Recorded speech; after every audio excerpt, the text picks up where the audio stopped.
ببین یه ذره گرم کردم و خودش مثل ماست اینو من میذارم درست به اینجا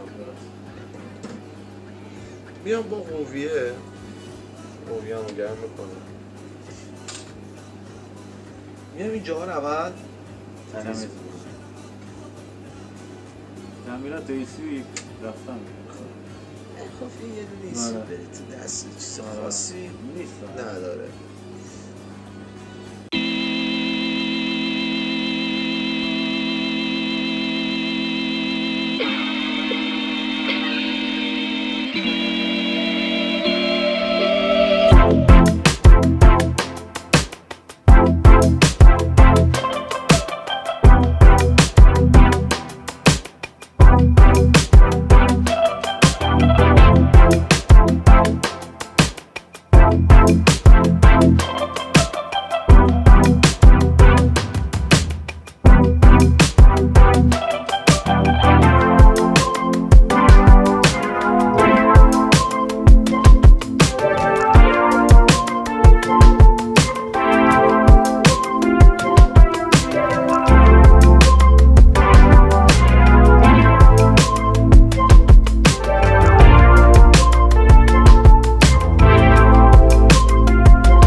نظرتون راجع به ریمپ اگه میشه برامون بگین. من حقیقتش این سومین ماشینی که میارم برای ریمپ هم تو مصرف سوختم خیلی تاثیر داره، یعنی اون هزینه‌ای که میخوام برای مصرف سوخت بدم همونو برای ریمپ میدم، هم مصرف سوخت میاد پایین، هم مشکل چراغ چک داشتم موقعی که یه ذره پولگاز میخواستم بکنم سنسور سیژنم خطا میداد، چراغ چکم روشن میشد. بعد الان بعد ریمپ اون مشکلش هم حل شده، شتاب اولیه‌ام هم خیلی بهتر شده، خیلی راضیم.